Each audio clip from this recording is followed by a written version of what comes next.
Today's sermon is going to be Where's God? The reason why I'm calling this is Where's God is I was in the gym working out, and I was talking to this gentleman, and we was talking a little bit about politics, and he was talking about everything that's going on with the immigration and all the people that our new president is about to place into play.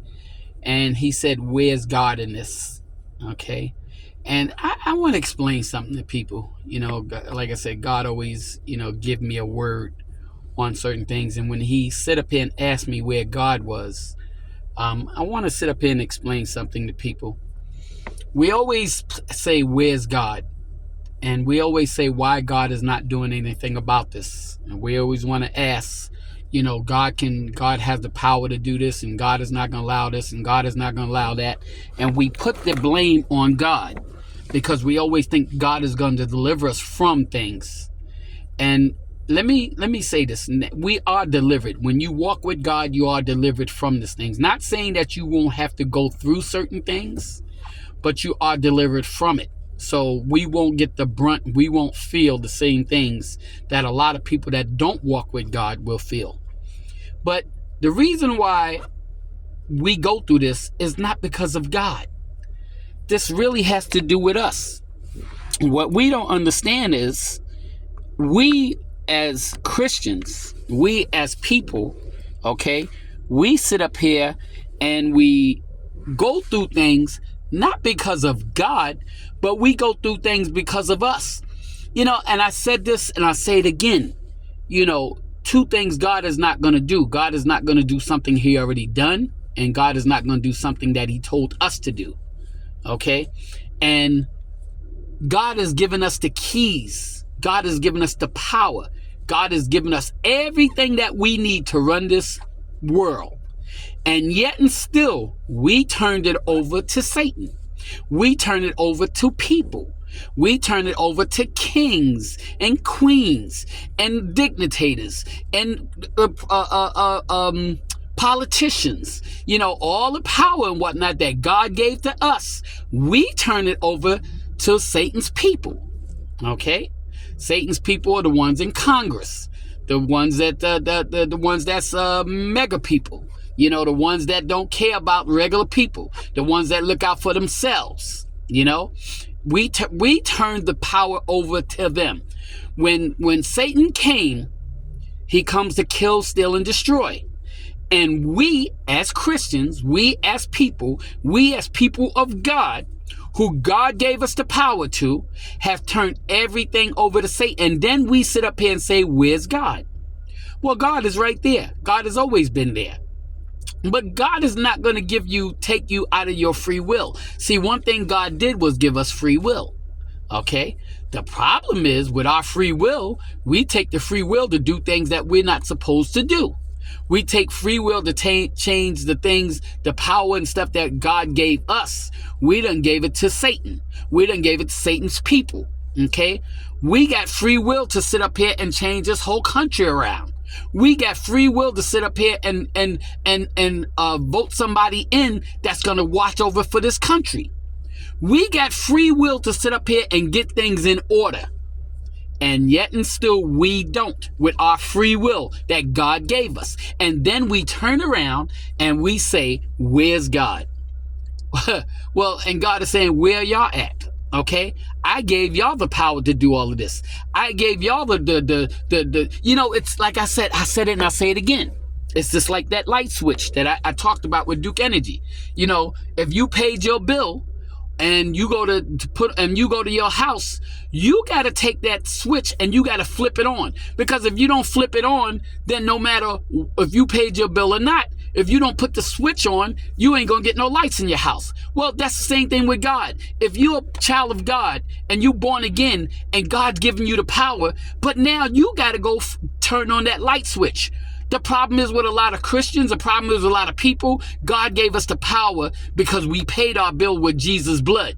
Okay? And yet and still, we still won't go hit that switch to turn on that power that God gave us. So we allow somebody else to use our power, whether, how you ever seen them people hook up their power to your house and you paying the bill for them? Okay, well, that's what's going on now. We're allowing other people to hook up their power to our power source, okay? And we're paying their bill while we sit up here have no power. Isn't that crazy? But then we say, where's God? Well, God has always been there. God has never left us. And until we get a concept on where God is, until we get a concept on who we are, until we get a concept on what you're supposed to do, it's going to be business as usual. Everybody wants to put this on God, but this has nothing to do with God. This has to do with us. Until we take response, it's so funny because we're Christians. We call ourselves Christians, but yet and still we allow Satan to sit up here and come into our house and do whatever he want to do. Isn't that crazy that you have a house? Okay, and you allow somebody else to come in your house, walk in your house, use your lights and your power and everything else, eat your food and everything else and whatnot, and you complain about it, but you do nothing about it. But they roaming around in your house, sleeping in your house, doing whatever they want to do in your house. You complaining about it, but you ain't doing nothing about it. You don't put them out. You don't say nothing to them. You allow them to do what they want to do. But then you're going to turn around and say, well, Father, you need to get them out of my house. And God is saying, why would I get them out of your house? I gave this house to you. You get them out of your house. I gave you the power to get them out. You get them out of your house. But what do? We complain, we murmur, and we just go on, and then we say, where's God? Okay, people, stop saying where God is. Where are you? Okay, what is your part in this? As a Christian, as a member of God, as a member of God's family, what are you doing to make a difference in what Satan is doing in your house? What are you doing to make a difference in what Satan is doing in your community? What are you doing in this time and era when all hell is breaking loose? What are you doing?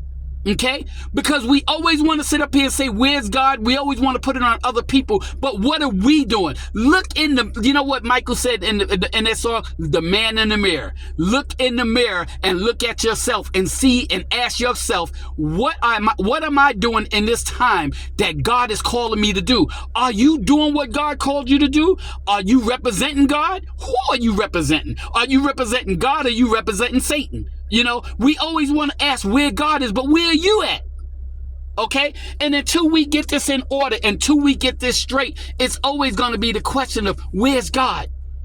And I keep saying, stop blaming God for our problems. Okay? We got us into this. Why did we get us into this? And this go back thousands of years ago, because we wanted a king. When everybody else had a king, we wanted a king. Christian people, the people of God, wanted a king, and God gave them a king. And ever since God gave us a king, it trickled down. And every time you turn around, we looking for that king. We looking for that one person to take leadership over there. We keep thinking that one person is going to change this country around. It ain't going to happen, people. It ain't going to happen with one person. It ain't going to happen with the Republicans. It ain't going to happen with the Democrats. It's going to happen only with us. As Christian people, as people of God, it's only going to happen with us. And if you want to sit up here and change things, then look at each other and get together as one. It's so funny that we're supposed to be united under one umbrella, but yet and still we're far apart. You got churches after churches that's supposed to be under God's umbrella, but yet and still even the churches are separated from each other, because you got certain churches that want to have more members, how many cars they can run around, how big they Congress is, their congregation is. You got all this stuff and whatnot, but yet and still we supposed to be under one umbrella, and we further from one umbrella. How is it that you are supposed to be God's people, but yet and still you have different umbrellas, and you're supposed to be under one umbrella, which is God, which is Christ, but yet and still we're furthest from being under that one umbrella? We can't even get along as Christians, and we have so many different religions in our Christianity, and God never gave put different religions in our Christianity, but we did. And then we wonder why we're so far apart from each other. Well, if we can't even get together as Christians, how you think the world's going to get together? Because we're supposed to be the leaders, and yet and still we're everything but the leaders. Okay? And then you ask where God is. Really? So people, before you ask where God is, look in the mirror at yourself and see what you come up with. And then see what you're going to do. See what God's purpose is for your life. See what you're going to do to make a difference before you complain and murmur and say, where's God? Say, where are you at? Where am I? Okay? Where are we? What part do we play in this thing called earth? What part of this thing that we supposed to be in God's kingdom? What part do we play? Okay? So, Father, I thank you for this message because, like I said, I hear people say where you are, and I thank you for giving me this message, allowing me to speak on this message, because it's not about where you are, but where we at. So I give you all the praise, all the honor, and all the glory, and I thank you in Jesus' name. Amen.